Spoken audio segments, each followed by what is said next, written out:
కాకతీయ విద్యా సంస్థల యాజమాన్యంతో భయాందోళనకు గురైన జస్వంత్ కుటుంబం. నిజామాబాద్ జిల్లా బోధన్ పట్టణం అచన్పల్లి గ్రామానికి చెందిన జస్వంత్ గత నెల 29న కాకతీయ విద్యా సంస్థల్లో ఉన్న 9వ తరగతి విద్యార్థి అనుకోని పరిస్థితిలో మరణించాడు. ఈ ఘటనపై విద్యార్థి తండ్రి భాస్కర్ రెడ్డి కాకతీయ విద్యా సంస్థలపై కేసు నమోదు చేయడంతో విద్యా సంస్థ యాజమాన్యం ఒత్తిడికి పాల్పడింది. బాధిత కుటుంబంపై కేసు ఉపసంహరించుకునేలా ప్రవర్తిస్తూ కుటుంబ సభ్యులను బెదిరించారు. తల్లిదండ్రులపై ఆస్తి సెటిల్మెంట్ కోసం ప్రెషర్ వస్తూ ఉండగా కుటుంబ సభ్యులు డయల్ 100కు డయల్ చేయగా సమాచారం ఇచ్చారు. అయితే 5 వ్యక్తులను కాకతీయ విద్యా సంస్థ నుంచి పోలీసులు అదుపులోకి తీసుకున్నారు. జస్వంత్ మామ రవిశంకర్ రెడ్డి ఫిర్యాదు మేరకు పోలీసులు కేసు నమోదు చేసుకుని దర్యాప్తు చేస్తున్నారన్నారు. ఈ ఘటన మరింత విచారణకు దారితీస్తూ విద్యా సంస్థల యాజమాన్యాలపై కఠిన చర్యలు తీసుకోవాలని స్థానికులు అభిప్రాయపడ్డారు. నా పేరు భాస్కర్ రెడ్డి, మా బాబు పేరు శివజశ్విత్ రెడ్డి. ఈరోజు మా బాబు కాకతీయ విద్యా సంస్థల్లో 9వ తరగతి చదువుతున్నాడు. మా బాబు 9వ తరగతి చదువుతున్న బాబుని 29వ తారీఖు రోజు ఉదయం కాకతీయ విద్యా సంస్థల నుంచి 9 గంటలకు మాకు ఫోన్ వచ్చింది. మీ బాబు సిక్కున్నాడు, హాస్పిటల్లో అడ్మిట్ చేయాలబడుతుందని చెప్పేసి ఫోన్ వచ్చింది. అదే క్షణంలో హుటాహుటిన మేము స్కూల్కి చేరుకోవడం జరిగింది. 9:45, 9:50 ఈ ప్రాంతంలో మేము స్కూల్కి చేరుకోవడం జరిగింది. స్కూల్కి చేరుకున్న తర్వాత మా బాబుని పిలవమని చెప్పేసి కింద రిసెప్షన్లో అడగటం జరిగింది.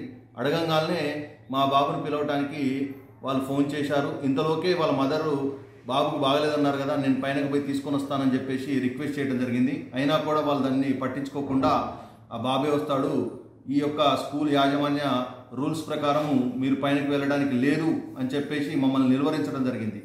ఇంతలోకే వాళ్ళు ఒక 5 నిమిషాల తర్వాత కింద తీసుకొస్తున్నట్లుగా ప్రయత్నం చేసి ఆ ప్రయత్నంలో బాబు కింద పడి ఇమ్మీడియట్గా హుటాహుటిన పడిపోయాడు అని చెప్పేసి గట్టిగా అరవటం జరిగింది. ఇంతలోకే మేము పరిగెత్తుకుంటూ మా బాబు దగ్గరికి చేరుకున్నాం. చేరుకునేలోకే ఆ బాబు అప్పటికే నాకు తెలిసి ప్రాణం కోల్పోయి ఉండొచ్చు. మమ్మల్ని ఆ విధంగా క్రియేట్ చేసి హాస్పిటల్కి బాబుని తీసుకెళ్లాలని చెప్పేసి మమ్మల్ని ప్రయత్నపూర్వకంగానే వాళ్ళు ఈ క్రియేట్ చేశారు దాన్ని మొత్తాన్ని. ఇమీడియట్గా మేము ఏం చేశామంటే ఆ బాబుని తీసుకొని స్పృహ కోల్పోయినట్లుగా ఉన్నటువంటి అకస్మారక స్థితిలో ఉన్నటువంటి మా బాబుని తీసుకొని మేము హాస్పిటల్కి వెళ్ళడం జరిగింది. నేను నా భార్య మాత్రమే ఇద్దరము మా చేతులతోటి పట్టుకొని తీసుకొని వెళ్ళాము. అక్కడ నుంచి ఏ విధమైనటువంటి స్కూల్ యాజమాన్యం కానీ స్కూల్కి సంబంధించినటువంటి ఎవరికి అని మాతోటి హాస్పిటల్కి రాలేదు. అక్కడ నుంచి 2 నిమిషాల దూరంలో ఉన్నటువంటి ఒక ప్రైవేట్ హాస్పిటల్కి చేరుకోవడం జరిగింది. చేరుకొని కరెక్ట్గా 10 గంటలకు అక్కడికి చేరుకున్నాము. చేరుకోగానే 2 నిమిషాల్లోనే అక్కడ ఉన్నటువంటి డాక్టర్స్ అత్యవసర చికిత్స కోసం అని తీసుకొని వెళ్ళి ఈసీజీని తీయడం జరిగింది. ఈసీజీలో ఎటువంటి చలనము లేకుండా ప్లేన్ రావడం జరిగింది. ప్లేన్ రాగానే అక్కడ డాక్టర్స్ అన్నారు, అయ్యో మీ బాబు ఇక లేరండి, ఆల్రెడీ అర్ధగంట 30 గంట అయిపోయిందండి, చనిపోయని చెప్పేసి వాళ్ళు చెప్పడం జరిగింది మాకు. ఇంతలోకి ఆ మాట వినంగానే వాళ్ళ మదర్ ఇమ్మీడియట్గా కుప్పకూలిపోవడం జరిగింది. మాకు కూడా ఎటువంటి ఆలోచన శక్తి లేకుండా మేము ఏం చేస్తున్నామో మాకు అర్థం కాని స్థితిలోకి మేము వెళ్ళిపోయాము. ఇంతలోకే అక్కడికి ఒక 10 నిమిషాలలో నేను మా బంధుమిత్రులకు ఫోన్ చేసి ఇలా జరిగిందని చెప్పేసి మా బంధుమిత్రులకు బోధన కాల్ చేయడం జరిగింది. కాల్ చేయగానే వాళ్ళు ఒక 40 మినిట్స్ లోపు అక్కడికి చేరుకున్నారు. ఈ చేరుకునే లోపే వితిన్ మా బాబు చనిపోయిన 10-15 నిమిషాల్లో మమ్మల్ని ఒక 20-30 మంది పోలీసులు చుట్టుముట్టడం జరిగింది. అంతేకాకుండా కాలేజీ చుట్టూ కూడా ఒక 50 మంది పోలీసులు బందోబస్తు పెట్టుకోవడం జరిగింది. అక్కడే మాకు మా యొక్క మొదటి అనుమానం అనేది స్టార్ట్ అయింది.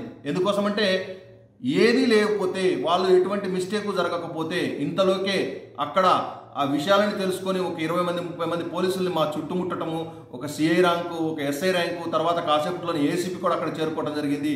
ఇంత పకడ్బందీగా మమ్మల్ని బ్లాక్ చేయాల్సిన అవసరం ఏముంది?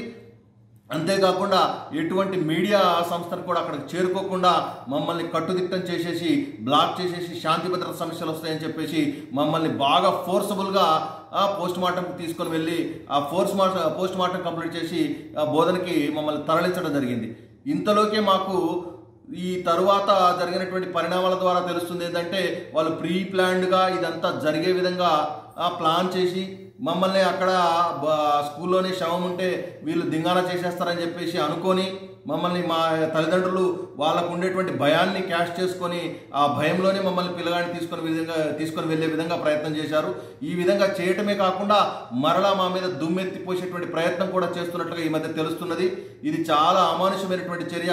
అంతేకాకుండా మా బాధలో మేముండి ఇన్ని రోజుల నుంచి ఉన్నా కూడా ఏ రోజు కూడా ఆ యాజమాన్యం కానీ యాజమాన్యానికి సంబంధించినటువంటి ప్రతినిధులు కానీ ఎవ్వరు కూడా ఈవెన్ మాకు జరిగినటువంటి విషయాన్ని చెప్పడానికి కూడా రాలేదు. రాకపోగా కనీసము మమ్మల్ని సంప్రదించకపోగా కనీసం ఇక్కడికి వచ్చి మమ్మల్ని పరామర్శించడానికి కూడా చేయలేదు. అంటే వాళ్ళు చేసినటువంటి తప్పు వాళ్ళని తొలుస్తూ ఉంది కాబట్టి వాళ్ళు కావాలని ఈ విధంగానే చేశారు. అంతేకాకుండా ఈరోజు ఉదయం వాళ్ళు ఒక స్కూల్ నుంచి ఎవరో ఒక 4-5 మా ఇంటికి చేరుకోవడం జరిగింది. చేరుకోవడం జరగటమే కాకుండా హుటాహుటిన వాళ్ళు లోపలికి వచ్చేసి మా మిస్సెస్ని నన్ను ఇద్దరిని కూడా బెదిరించడం జరిగింది.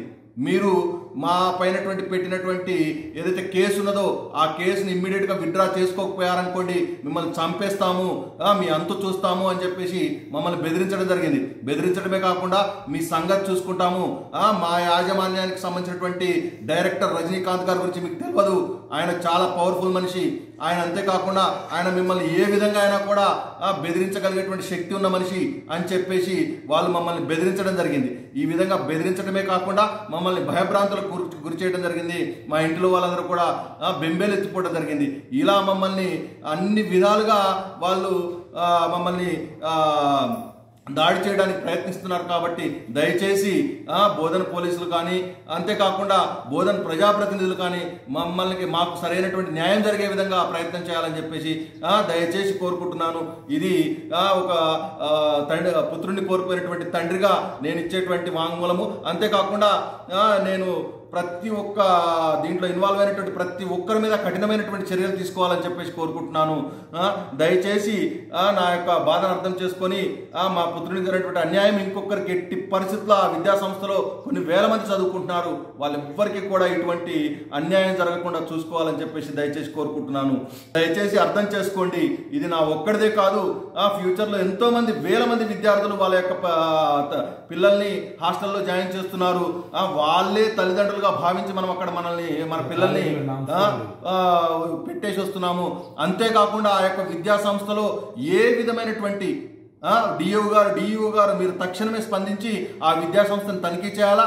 ఆ విద్యా సంస్థలో ఏ విధమైనటువంటి ఆ విద్యా సంస్థకు సంబంధించినటువంటి norms and rules and regulations కరెక్ట్గా లేవు. ఆ విద్యా సంస్థను ఇమ్మీడియట్గా బ్యాన్ చేసేసేయండి. ఆ విద్యా సంస్థ యొక్క గుర్తింపుని ఇమ్మీడియట్గా రద్దు చేయాలా. ఎందుకోసమంటే అది ఆ నామ్స్కి విరుద్ధంగా ఉన్నది. ఎటువంటి మెడికల్ ట్రీట్మెంట్ సరిగా లేదు, ఎటువంటి గ్రౌండ్స్ సరిగా లేవు, ఏ విధమైనటువంటి నామ్స్ ప్రకారంగా అది లేదు. ఇమ్మీడియట్గా ఆ నామ్స్ మీద కూడా మీరు చర్య తీసుకు. ఈరోజు మార్నింగ్ ఉదయం 9 గంటల సమయంలో మాకు ఒక డయల్ నెట్ కంప్లైంట్ రావడం జరిగింది. ఇక్కడ ఆచనపల్లిలోని దీపక్ స్టూడియో ఎదురుగా గల్లీలో ఒక 5 వ్యక్తులు వచ్చి వాళ్ళని థ్రెటనింగ్ చేస్తారని చెప్పేసి ఒక కంప్లైంట్ రావడం జరిగింది మాకు. మేము వెంబటే నేను నా సిబ్బందితో అక్కడికి వెళ్ళడం జరిగింది. అక్కడ భాస్కర్ రెడ్డి గారు అని చెప్పేసి ఉన్నారు. అక్కడ జశ్వంత్ రెడ్డి అని చెప్పేసి వాళ్ళ 9th క్లాస్ చదువుతున్న బాబు కాకతీయ స్కూల్లో పోయిన నెల 29th నాడు చనిపోవడం జరిగింది. దాని మీద 4th టౌన్ పోలీస్ స్టేషన్లో కంప్లైంట్ ఇవ్వడం జరిగింది. కేసు ఇన్వెస్టిగేషన్ నడుస్తున్నది. దాని సీక్వెన్స్లో భాగంగానే ఇవాళ కాకతీయ యాజమాన్యానికి సంబంధించినటువంటి ఒక 5 వ్యక్తులు ఇక్కడికి వచ్చి వాళ్ళని బెదిరింపులకు గురి చేస్తారని చెప్పేసి మాకు కంప్లైంట్ ఇస్తే మేము ఇమ్మీడియట్ రష్ అయ్యి వాళ్ళని ఇక్కడికి తీసుకురావడం జరిగింది. వాళ్ళ కంప్లైంట్ తీసుకొని దాని ద్వారా విచారించి ఏదైనా దాంట్లో వాళ్ళకి సంబంధించిన ఏమైనా ఇష్యూస్ ఏమైనా ఉంటే మేము కేసు రిజిస్టర్ చేసి దర్యాప్తు చేస్తాం.